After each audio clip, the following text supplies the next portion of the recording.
आदमी ने 7% ब्याज की दर से 600 रुपया उधार लिया। 7% ब्याज की दर से 600 रुपया क्या किया? उधार लिया।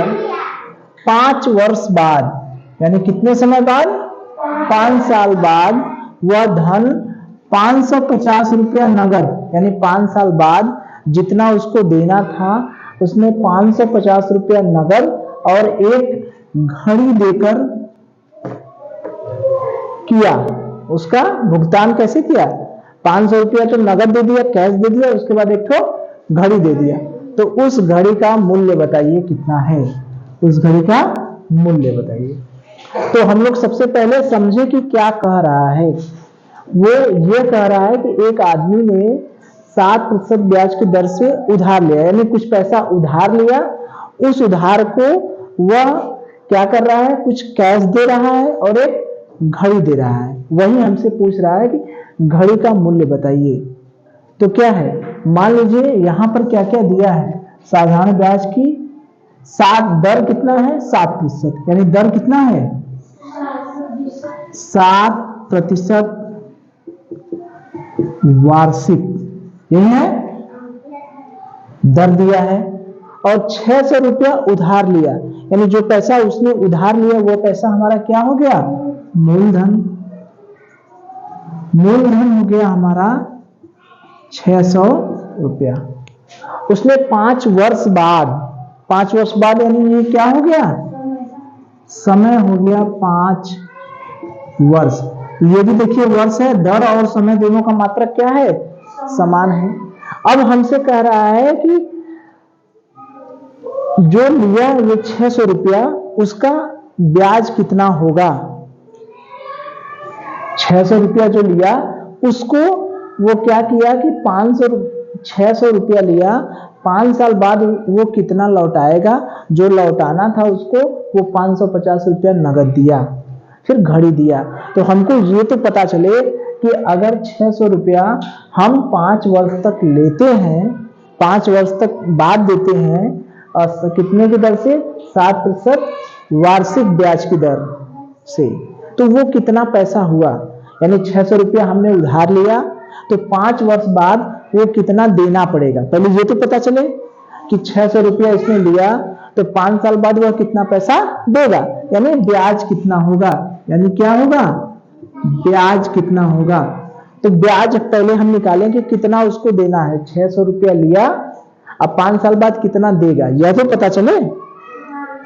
तो ब्याज का क्या सूत्र है? एक ही सूत्र है, ब्याज बराबर मूलधन गुणे दर गुणे समय बटे 100। और एक ब्याज का सूत्र होता है मिश्र धन माइनस मूलधन। तो उसकी जरूरत तो है ना, ब्याज हमसे उनको निकालना है। तो ब्याज निकालने के लिए क्या क्या चाहिए? मूलधन चाहिए, दर चाहिए, समय चाहिए।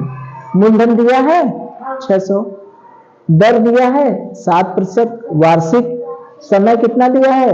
5 वर्ष।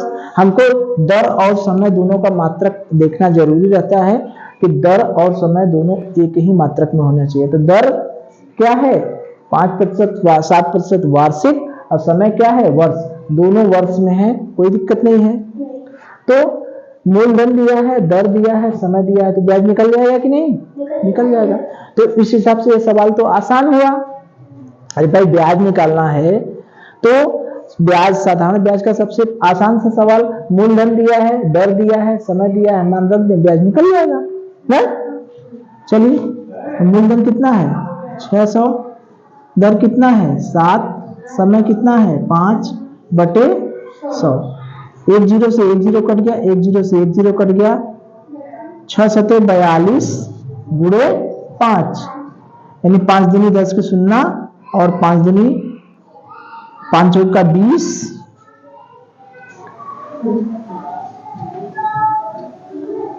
1 21, यही हुआ। ब्याज कितना हो गया? 210 रुपया। ठीक है, तो ब्याज हमारा हो गया 210 रुपया। तो हमसे कह रहा है कि जो देना है पैसा वह 550 रुपया नगद दिया और एक घड़ी दिया, तो क्या उसको 5 साल बाद केवल 210 रुपया ही देना पड़ेगा? कितना देना पड़ेगा भाई? 600 रुपया लिया है तो 5 वर्ष बाद ये तो ब्याज आया, तो उसको देना कितना पड़ेगा? कितना देना पड़ेगा? मिश्र धन निकालेंगे ना भाई, जो देना पड़ेगा वो तो मिश्र धन हुआ ना। जो जैसे हम जो पैसा बैंक में हमने 600 रुपया जमा किए, 5 साल बाद जैसे अगर हम कहें कि 600 रुपया हमने बैंक में क्या किया? जमा किया, बैंक वाला हमको ब्याज 210 रुपया दे रहा है, कितने वर्ष बाद? 5 वर्ष बाद। तो क्या बैंक वाला हमको टोटल कितना रुपया देगा? 600 रुपया हमारा देगा ना, वो भी देगा और ये भी देगा, यानी क्या होगा? मिश्र धन बराबर मूलधन धन ब्याज, यानी हुआ। तो मूलधन कितना है? 600 रुपया, अब ब्याज कितना है? 210 रुपया, यानी 810 रुपया उसको लौटाना है। जो 600 रुपया ब्याज लिया उसने, उसको लौटाना कितना है? 600 रुपया तो मूलधन हो गया और 210 रुपया ब्याज, यानी टोटल 810 रुपया उसको क्या करना है? लौटाना है। लेकिन ये 810 रुपया वो कैसे लौटाया? उसने 550 रुपया नगद दे दिया और घड़ी दे दिया। तो ये बताइए, ये 810 रुपया जो है 550 रुपया नगद दे दिया, अब प्लस एक घड़ी, मान लीजिए x रुपए की घड़ी हो गई, x रुपए की घड़ी हो गई। घड़ी का मूल्य हमें नहीं पता, हमने क्या मान लिया? x, यानी घड़ी का दाम और ये जो 550 रुपया नगद दोनों जोड़ देंगे तो कितना हो जाएगा? 810 ही होगा ना। ये घड़ी का दाम, ये घड़ी का दाम और ये नगद दोनों जोड़ देंगे तो कितना होगा? 810 रुपया।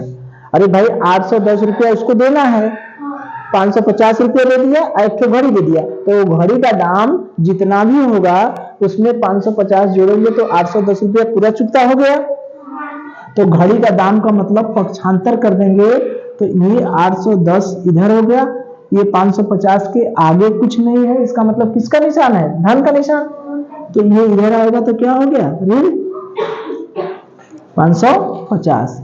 तो x का मान 0, 11 में से 5 गया 6 और यहाँ पर कितना बचा? 7 में से 2 गया 260 रुपया। कितना रुपया हो गया?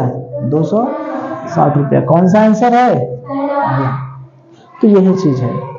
तो ये प्रश्न हमारा ये था कि एक आदमी ने 7% ब्याज की दर से 600 रुपया उधार लिया। 600 रुपया वो क्या लिया? उधार लिया। दर कितना है? 7%। 600 रुपया उधार लिया और 5 वर्ष बाद उसको चुका रहा है। 5 वर्ष बाद क्या कर रहा है? चुका रहा है। कैसे चुका रहा है? 550 रुपया नगद और एक ठो घड़ी देकर। तो पहले हम ये पता करें कि 600 रुपया लिया 7% की दर से, तो 5 साल बाद टोटल कितना ब्याज देना पड़ेगा? भाई 600 रुपया तो लिया है, वो तो देगा ही, उसके अलावा और ब्याज देगा। तो ब्याज कितना हुआ? ब्याज का सूत्र है मूलधन गुणे दर गुणे समय बटे 100। अब ब्याज निकालना है तो मूलधन चाहिए, दर चाहिए, समय बटे। तीन में एकदम साफ साफ दिया है। दर दिया है 7% वार्षिक, मूलधन दिया है 600, समय दिया है 5। एक चीज देखना पड़ता है, दर और समय दोनों का मात्रक समान है कि नहीं। समान है ऑलरेडी, यहाँ भी वर्ष, यहाँ भी वर्ष। डायरेक्ट सूत्र में मान रख दिए, मूलधन 600, दर 7 और समय 5, काट दिए 210 रुपया। ये हमारा ब्याज आया। लेकिन देना कितना पड़ेगा? 600 रुपया वो प्लस ब्याज, यानी मिश्र धन बराबर मूलधन धन ब्याज। 600 रुपया तो उसका देना पड़ेगा और 200 रुपया और एक्स्ट्रा देना पड़ेगा जो ब्याज देगा। तो 6 भी कितना हुआ? 810। ये 810 रुपया वो कैसे चुका रहा है? 550 रुपया कैश दे दिया प्लस एक ठो घड़ी दे दिया। इस घड़ी का दाम हमसे पूछ रहा है, तो मान लीजिए घड़ी का दाम क्या हुआ? x का मान पक्षांतर करके निकालिए, कितना आ गया? 260 रुपया। ठीक है, चलिए।